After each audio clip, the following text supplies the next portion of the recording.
All right. And now the final film that I like, but a lot of other people seem to really friggin' dislike. This is a big one. Please don't come to my house and shoot me. I like Home on the Range. Yep. Yeah. And now, again, as I've said, as I keep saying, definitely not flawless. Like, I'm sorry, I keep really hammering that in. But again, it's true. It's definitely not flawless. Definitely can see why people probably don't like it. It is kind of a little too child friendly.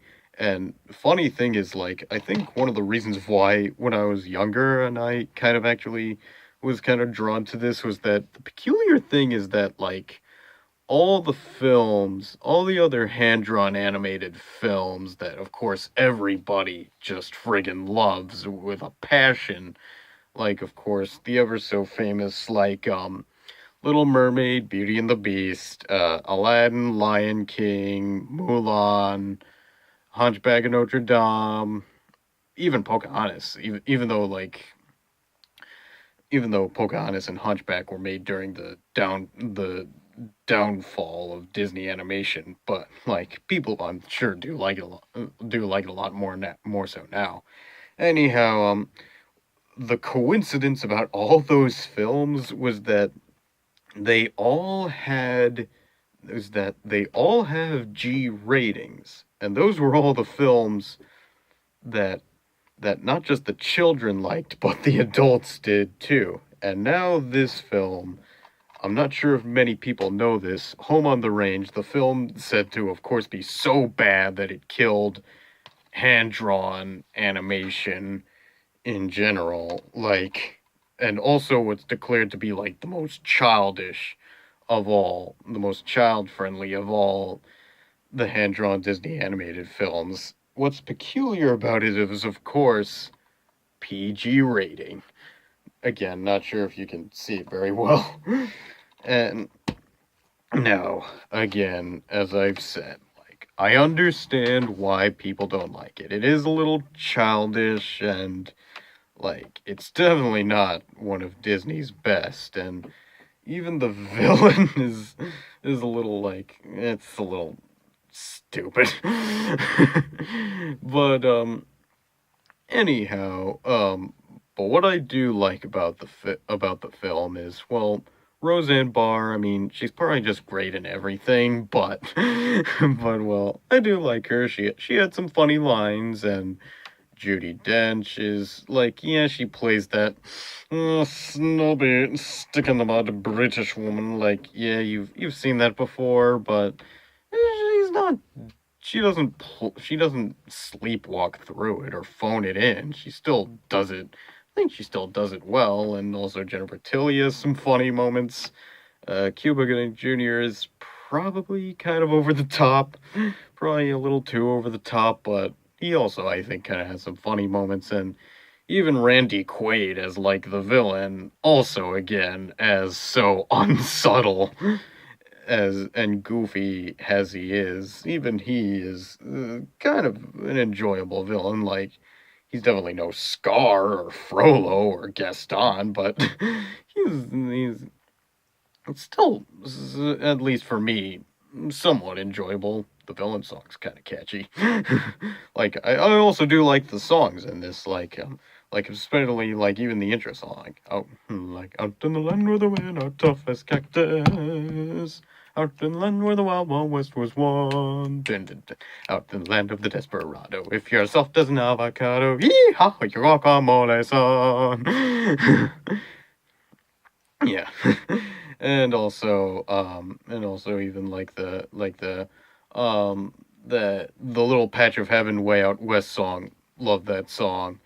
And as I said, like, also the yodel song is again pretty kind of stupid and goofy, but it's still kind of entertaining and still has a lot of like animation going for it, like maybe like the movie's version of like the pink elephant scene, except probably done a little more inferior. Anyhow, and another thing is like the animation is like definitely it's not it's definitely not horrible. Like there's nothing bad about it. Like I don't think like it is a little childish, but again, like I'm sure a lot of people have seen worse in terms of like a worse looking animated film where and again, I do love that that sidekick, the guy who who at the end he's like the intimidating bounty hunter, um who at the end it turns out like he winds up being like one of the bad guys and like the sidekick to the main bad guy to Randy Quaid. Like even he is kind of enjoyable. Like you're too kind, boss. And anyways, no, I'm just kind of rambling on with more filler. Anyhow, I just also want to get to the main thing that I really do really friggin' admire about this film, and that is there is one scene in particular that I just love. It is the scene where it's right after, you know, the thing where like Roseanne Barr's character and Judy Dench's character, they're all at each other's throats and they decide to go their separate ways and such. And there's one scene in particular where it cuts back to the where it cuts where like it pans it cuts over to the farmer lady with her farm, because the story is like the three cows, the Roseanne Barr, Jennifer Tilly, and Judy Dench, like they're trying to make enough money to their farm is about to close down, and they're trying to make enough money because it turns out that the Randy Quaid bad guy, he's a wanted bandit, and like the reward money to catch him is the exact same amount to pay for the farm. And anyhow, like the scene that I love is when it pans and cuts over to the farm lady, like she's looking at her stuff and she's packing her things, and and she's because like the place is going to be auctioned off like the next day, and it plays this song that is probably one of the best in the movie, which is called Will the Sun Ever Shine Again. Like I think at least some people who've seen the movie know this song, and I love it, that song. I love that moment. And again, I know like maybe it's technically not that great a moment, because I know a lot of emotional moments, like if they need to be strong, they should probably do something much stronger. Like they should either leave it to the instrumental music or just leave it in